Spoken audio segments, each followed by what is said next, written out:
Subscribe कीजिए 10th class गणित channel को और बेल आइकन को दबाइए लेटेस्ट वीडियो देखने के लिए। हेलो फ्रेंड्स, चलिए आज हम कक्षा 10 गणित का चैप्टर नंबर 7 है जिसका नाम है निर्देशांक ज्यामिति और उदाहरण नंबर 9 और 10 इस वीडियो में हम सरल करेंगे। पीछे वाली वीडियो में मैंने आपको उदाहरण नंबर 8 तक कंप्लीट बता दिए हैं। अगर वो सभी वीडियो आपको देखनी है तो इस वीडियो के डिस्क्रिप्शन में आपको प्लेलिस्ट का लिंक मिल जाएगा और आई बटन पे भी आपको प्लेलिस्ट का लिंक मिल जाएगा। तो देखिए यहाँ पर उदाहरण नंबर जो 9 है उसमें हमें दिया गया है कि दो बिंदु दिए गए हैं 5, -6, -1 और 4 को जोड़ने वाला रेखाखंड को y x किस अनुपात में विभाजित करती है। पहले तो हमें अनुपात ज्ञात करना है, उसके बाद में इस प्रतिच्छेद बिंदु के निर्देशांक भी ज्ञात कीजिए और उसके निर्देशांक भी हमें ज्ञात करते हैं। अब देखिए यहाँ पर बात हो रही है y x की कि जोड़ने वाला जो रेखाखंड है, इन दोनों बिंदुओं को जोड़ने वाला जो रेखाखंड है उसको y x किस अनुपात में विभाजित करती है। तो हम जानते हैं कि y x पर x का मान होता है 0 और y का मान y ही रखेंगे। तो देखिए सबसे पहले मैं आपको थोड़ा सा बता देता हूँ कि हम ये मान लेते हैं ये बिंदु A है और ये बिंदु B है। तो यहाँ पर मैंने A लिखा और यहाँ से इसको हमने B से जोड़ दिया। तो A और B को जोड़ने वाला जो रेखाखंड, तो मैं इसके निर्देशांक लिख देता हूँ। ये 5 -6 है और दूसरा जो निर्देशांक है वो -1 और -4 है। इन दोनों बिंदुओं को जो जोड़ने वाला जो रेखाखंड है, ये रेखाखंड इसको y x किस अनुपात में विभाजित करती है, तो अनुपात भी हम ज्ञात करेंगे। अब देखिए किस अनुपात में विभाजित करती है तो वो तो हमें ज्ञात ही करना है अनुपात। तो अब यहाँ पर बात हो रही है y x की, तो हम ये मान लेते हैं कि वो जहाँ पर भी इस रेखाखंड को विभाजित कर रही है यानी कि प्रतिच्छेद कर रही है, वो बिंदु हम मान लेते हैं कि वो बिंदु है P। वो बिंदु हम P मान लेते हैं कि इस P बिंदु के ऊपर जो y x है इस रेखाखंड को विभाजित करती है। अब इस P के निर्देशांक भी हमें ज्ञात करने हैं क्योंकि यहाँ पर लिखा है कि प्रतिच्छेद बिंदु वो P मान लेते हैं, उसके निर्देशांक भी ज्ञात करने हैं। अब यहाँ पर बात हो रही है y x की, तो y x पर x का मान तो 0 होता है, तो निर्देशांक में हम x का मान तो 0 लिखेंगे और y का मान y लिखेंगे। अब सबसे पहले हम ज्ञात करते हैं इसका अनुपात यानी कि m1 m2 का मान। कैसे ज्ञात करना है देखिए, अब यहाँ पर हम इसको मान लेते हैं कि ये है x1, ये है y1 और ये है x2 और ये है y2। मैंने आपको बताया अनुपात ज्ञात करना हो तो विभाजन सूत्र से करना है और विभाजन सूत्र में यहाँ पर निर्देशांक हम 0 ले लेंगे। क्यों ले लेंगे इसका कारण बताऊंगा।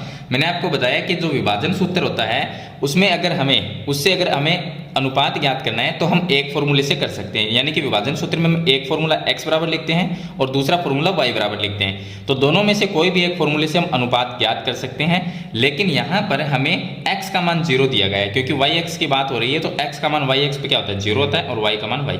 तो हम क्या करेंगे, x का मान जो 0 है तो फॉर्मूला भी x का लिखेंगे और उससे अनुपात ज्ञात करेंगे।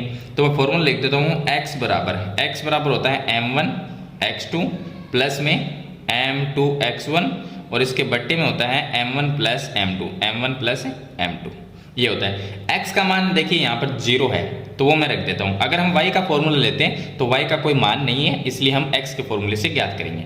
x का मान 0 लिख देता हूँ मैं यहाँ से, तो ये आ गया 0 बराबर में m1 का मान हमें ज्ञात करना है अनुपात गुणा में x2 का जो मान है वो मैं यहाँ से लिख देता हूँ -1 प्लस m2 का मान ज्ञात करना है और गुणा में x1 का मान 5 लिख देते हैं और इसके बट्टे में m1 प्लस m2 आ जाएगा, m1 प्लस m2। इसके बट्टे में 1 लिख के अगर इसको वज्र गुणा करते हैं तो 0 के साथ में m1 प्लस m2 गुणा होगा तो ये पूरा पद 0 हो जाएगा। तो ये हो गया 0 बराबर में 1 के साथ में ये पूरा पद अगर गुणा होगा तो यही पद आएगा। तो मैं -1 को m1 से गुणा करता हूँ, -1 m1 और 5 को m2 से गुणा करेंगे तो प्लस में 5 m2 आ जाएगा। अब -1 m1 है, इसको मैं इस साइड में लेके आता हूँ तो ये प्लस में हो जाएगा 1 m1 बराबर में ये रह जाएगा 5 m2। m1 के बट्टे में m2 लिख देते हैं, m1 के बट्टे में m2, तो ये आ गया m1 बट्टे m2 और बराबर में यहाँ पर ये 5 रह जाएगा और इसके बट्टे में ये जो 1 है वो 5 के बट्टे में आ जाएगा यानी भाग में आ जाएगा, तो 5 बट्टे 1। अब इसका मतलब ये हो गया कि m1 अनुपात m2 कितना होगा, m1 का मान 5 है, m2 का मान 1 है, तो यानी कि 5 अनुपात 1। तो ये इस तरह से हम अनुपात है वो ज्ञात करेंगे। आप के अनुपात 1 मानकर भी इसको सरल कर सकते हैं। चलिए अब इसके निर्देशांक ज्ञात करने हैं, तो मैं यहाँ पर बता देता हूँ आपको निर्देशांक। प्रतिच्छेद यहाँ पर लिखा हुआ है कि प्रतिच्छेद बिंदु के निर्देशांक ज्ञात करने, तो हम लिख लेते हैं प्रतिच्छेद बिंदु के निर्देशांक। अब प्रतिच्छेद बिंदु के देखिए निर्देशांक ज्ञात करने हैं, तो उसके निर्देशांक ये एक्स वाई होते हैं, लेकिन एक्स का मान तो जीरो ही रहेगा, एक्स का कोई मान नहीं आएगा, जीरो ही रहेगा। वाई का जो निर्देशांक है वो हम ज्ञात कर लेंगे, वाई का जो मान आएगा। तो मैंने आपको बताया अगर अनुपात ज्ञात करना हो या आपको निर्देशांक ज्ञात करने हो तो वो हम विभाजन सूत्र से ही सरल करते हैं। यहाँ पर देखिए अनुपात ज्ञात करने के लिए हमने एक्स का फॉर्मूला काम में लिया था, क्योंकि एक्स का मान जीरो है इसलिए। यहाँ पर प्रतिच्छेद बिंदु के निर्देशांक ज्ञात करने, लेकिन किसके करना है, एक्स का तो करना नहीं है क्योंकि एक्स का मान तो जीरो ही रहेगा, वाई का करना है। तो हम वाई वाला फॉर्मूला लगाते हैं। वाई बराबर हम लिखते हैं m1 y2 प्लस में m2 y1, और इसके बट्टे में लिखना है m1 प्लस में m2, ये लिखना है। तो y की जगह y लिख देते हैं। m1 m2 का मान हमारे पास में आ गया। यहाँ पर जो अनुपात है वो m1 m2 का है। m1 का अनुपात है 1, तो m1 की जगह मैं 5 है, 5 लिख देता हूँ। और y2 जो है उसका मान माइनस में 4 है, यहाँ से लिख देंगे। प्लस m2 का मान 1 है, जो अनुपात हमने ज्ञात किया था, और इसके गुणा में y1 का मान यहाँ से -6 लिख देते हैं, ये होगा -6। ये m1 प्लस m2, तो अनुपात कितना है, 5 + 1 आ जाएगा। अब y बराबर इसको हम सरल कर लेते हैं। -4 को 5 से गुणा किया, ये आ गया -20। -6 को 1 से गुणा करेंगे, -6, बट्टे में आ जाएगा इसके 6, तो ये आ गया y बराबर -26/6। दोनों संख्या में 2 का भाग जा सकता है, तो y बराबर हम लिख सकते हैं -13/3। तो ये आ गया y। अब निर्देशांक क्या होंगे, निर्देशांक होंगे x का मान तो 0 है और y का मान हमने निकाल लिया -13/3। तो ये प्रतिच्छेद बिंदु के निर्देशांक हो जाएंगे 0 -13/3। तो इस तरह से उदाहरण नंबर 9 को सरल करना है। चलिए इसके साथ में हम उदाहरण नंबर 10 को भी हल करते हैं। अब देखिए इसका उदाहरण नंबर 10। उदाहरण नंबर जो 10 है वो बिल्कुल सिंपल है, बहुत ही आसान है। इसको देखिए हम सरल कैसे करेंगे। यदि बिंदु, हमें बिंदु दिए गए A B C D, ये 4 बिंदु है जिनके निर्देशांक दिए गए हैं। एक समांतर चतुर्भुज के शीर्ष है, इसी क्रम में हो तो P का मान ज्ञात कीजिए। अब ये क्या है, एक समांतर चतुर्भुज के शीर्ष है, तो हमें सिर्फ P का मान ज्ञात करना है। अब हम एक समांतर चतुर्भुज बनाते हैं पहले तो, फिर उसके बाद में इसको समझते हैं। देखिए इस तरह से हम एक समांतर चतुर्भुज है वो बना लेते हैं। अब यहाँ पर पहला जो हमें बिंदु दिया गया है A, मैं उसका निर्देशांक लिख देता हूँ 6 1 है। दूसरा बिंदु B है जिसके निर्देशांक 8 और 2 है। तीसरा बिंदु C है जिसके निर्देशांक 9 और 4 है। और चौथा बिंदु है वो D है जिसके निर्देशांक P और 3 दिया गया है। अब देखिए इसके हमें ज्ञात करना है P का मान। तो जो समांतर चतुर्भुज होता है उसके विकर्ण जो होते हैं वो एक दूसरे को बराबर भागों में विभाजित करते हैं, यानी 2 बराबर भागों में बांटते हैं। अब देखिए ये A को मैं C से मिला देता हूँ, तो AC क्या हो गया, विकर्ण हो गया। और D को जब B से मिलाएंगे तो ये दूसरा विकर्ण हो गया, इस तरह से।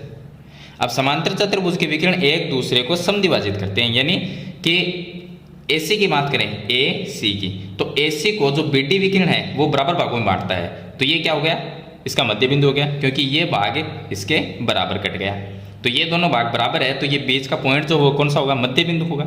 चलिए अगर हम BD विकिरण की बात करें तो BD विकिरण को जो AC विकिरण है वो भी बराबर भागों में बांटता है, तो ये भाग इसके बराबर होगा। इसका मतलब BD का मध्य बिंदु ये हो गया, तो AC का भी मध्य बिंदु ये है और BD का भी ये है, तो दोनों के मध्य बिंदु क्या हो गए, बराबर हो गए। तो हम क्या करेंगे, मध्य बिंदु से P का मान ज्ञात करेंगे। तो पहले तो हम निकालेंगे AC का मध्य बिंदु, बराबर में रखेंगे BD का मध्य बिंदु, क्योंकि AC का मध्य बिंदु और BD का मध्य बिंदु एक ही जगह है दोनों, तो दोनों को हम बराबर लिख सकते हैं। तो हम यहाँ पे लिखेंगे कि AC का मध्य बिंदु, AC का मध्य बिंदु बराबर में हम लिखेंगे दूसरा विकर्ण है BD, BD का मध्य बिंदु, मध्य बिंदु, यानी कि हम मध्य बिंदु के निर्देशांक ज्ञात कर रहे हैं। तो अब देखिए मध्य बिंदु के निर्देशांक आपको जब भी ज्ञात करने तो सिंपल सा तरीका है, पहले हम AC का कर रहे हैं, तो ये हो गया x1, इसको मान लेंगे x2, तो x1 प्लस x2 दोनों को जोड़ लेंगे, 6 प्लस 9। AC की बात कर रहे हैं तो हम यहाँ पर क्या देखिए x1 प्लस x2 बटे 2, और दूसरा आता है y1 प्लस y2 बटे 2, और बराबर BD का मध्य बिंदु ज्ञात करेंगे, मध्य बिंदु के निर्देशांक, तो फॉर्मूला यही रहेगा x1 प्लस x2 बटे 2 और कोमा y1 प्लस y2 बटे 2। अब AC की बात करें तो AC के अंदर ये x1 है, ये x2 है, तो 6 प्लस 9 हो जाएगा, तो मैं यहाँ पर लिख देता हूँ 6 प्लस 9 इसका बटे 2, यानी इसका आधा करना है। और y1 प्लस y2, ये y1 है 1, प्लस में आ जाएगा 4 y2, तो 1 प्लस 4 बटे 2। ये तो हो गया AC के मध्य बिंदु के निर्देशांक। अब ज्ञात करते हैं BD के मध्य बिंदु के निर्देशांक। तो यहाँ पर x1 प्लस x2, तो b देखिए ये b है, ये पॉइंट d है, तो bd, इसमें x1 ये हो गया 8 और x2 हो गया p, तो मैं यहाँ पर लिख देता हूँ 8 प्लस p बटे 2, coma y1 plus y2, y1 2 plus y2 3, तो ये आ जाएगा 2 प्लस 3 बटे 2।